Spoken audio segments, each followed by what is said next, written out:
Hey everybody, it's me, Nikki. I'm following up with the part two of the video where I was answering questions from my friends about weight loss surgery. So let's get into it. I have a ton of questions, so I want to try to answer them all. So let's try. Let's get started. First, I wanted to go and re-answer the question about the diet progression. I kind of stopped in the middle of it and didn't really finish. So, like I said, there's going to be 2 days. If you didn't hear the question, if you're just watching this for the first time, the question was, what is the weight loss surgery diet and how does it progress? Um, there's going to be 2 days of clear liquids in the hospital, like I said, and then 2 weeks of not clear liquids, so mainly protein shakes and maybe soups that are strained and other things like that. After that, there's going to be 2 weeks of mashed potato consistency food. So a lot of foods going in the food processor. Excuse me. I can have scrambled eggs. I can have tuna. I can have chicken. I can pretty much have anything, but it has to be that like a little bit thicker than baby food consistency, or even baby food. You can have baby food if you chose to do that. And then after those 2 weeks, I get to incorporate real food into my life. So I'm sure I'll be pretty excited about that. Um, Not really jumping in, just going out to a big steak dinner that day. And I'll only be able to eat a small amount of food after that. So, um, yeah, that's how the diet's going to progress. Just slowly reintroducing new things, and like the diet changes your taste, or the surgery changes your taste buds. Like things I used to love, cheesy, greasy, all the goodness. I might not like them anymore. And the diet also can cause us. I keep saying the diet. The surgery can cause dumping syndrome, where you can vomit or have diarrhea or both at the same time if you put something into your new little stomach pouch that doesn't agree with it. So it's really relearning what your body can have, and your taste buds are going to change. My taste buds are going to change. So that should be really interesting. I don't I don't know what to expect, but I look forward to it, and hopefully I have a craving for healthier foods now and not so much carbs and cheese. Yum. Um, next question. Have you braced yourself or prepped for all the things you expect to happen as a okay, I'm messing this question up. I'm sorry. Have you braced yourself or prepped for if all the things that you expect to happen as a result of the surgery don't become a reality? Honestly, I haven't prepared anything. I don't know what to brace myself against. I don't know what to expect. I do expect to lose weight. That's the only expectation I have because I didn't work this hard. I mean, I've been working for like a year um, on changing my diet and changing the way that I have an emotional connection with food and changing the way I think about food mentally. Like, I've been working hard. So the last thing I would do is put all that work in and then just to not work out. This surgery can fail. If you get to eating irregular foods again and you start eating shit the way that you ate before surgery, then you're not going to lose weight. And you can get back up to the size that you were before. Um, I don't do so well with failure. Um, I mean, I've kind of went at this, tried to with the same amount of determination that I have with my educational entertainment, which, for those who don't know, I got degrees in piles. I just stack them in the corner and pay off them student loans forever. Um, oops. Sorry about that. Um, so yeah, I've kind of went at this with that same compassion or passion and determination that I did in school. And so it is a learning experience, but I just don't foresee me failing at this. It's too important to me. Living healthy, living happy is too important to me now. I'm not in the same place that I was when I didn't care so much about my health or what I was putting into my body. Um, so hopefully I stick with that. Hopefully we don't have to worry about that not happening. But other than that, outside of that, I don't really have any expectations other than being thinner and healthier.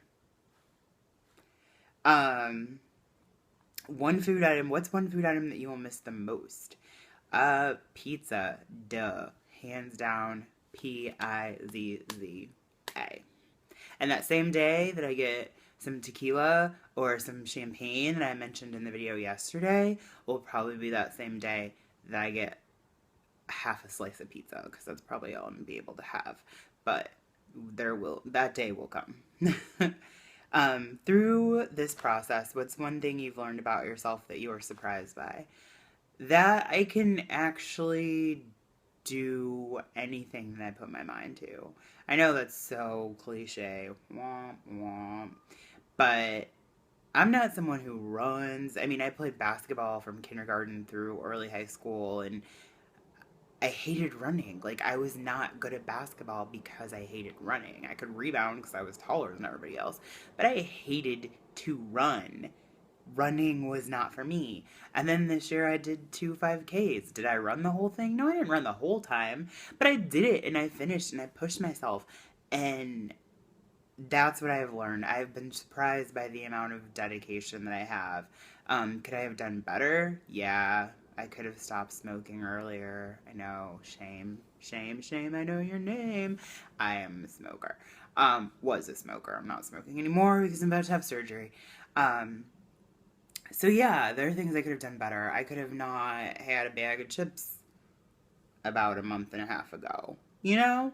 But I'm very surprised by the amount of dedication that I've put into this process thus far, and I'm super proud of myself for it. I think that people don't give themselves enough credit for being proud of themselves.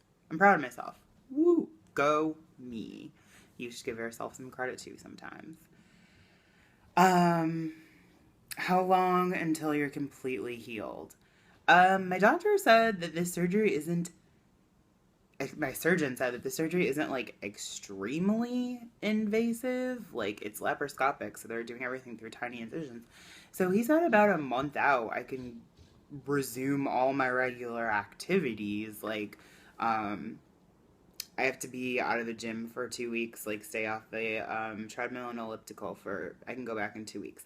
And then I can go back to weights in a month. And he said around a month, you know, whenever you start back eating like solid foods and reintroducing food that you used to eat and going back to the gym and being able to do whatever I want in the gym. So about a month, which isn't very long, I don't think, to impact the rest of your life.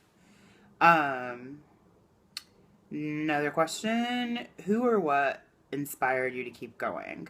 Well, the person that asked me this question should know deep down that they inspired me more than they will ever know. And even just thinking about it, I feel like I could cry, because this is the girl who has been in the gym with me. This is a girl who... Okay, I'm going to tell you a little story. I don't have much time. I'm almost at 9 minutes now, but... This girl, I did my first 5K, and it was part of this corporate challenge that our job does. So we trained together for the 5K, and I was so scared, and she made it fun. Like, she kept my spirits up, and then she wanted to run for a little bit, and I was still kind of slow moving towards the end. It was 3.5 miles, and we were at like mile 3, and she was like, I want to run for a little while. And I was like, okay, go ahead. I'll see you at the finish line, girl.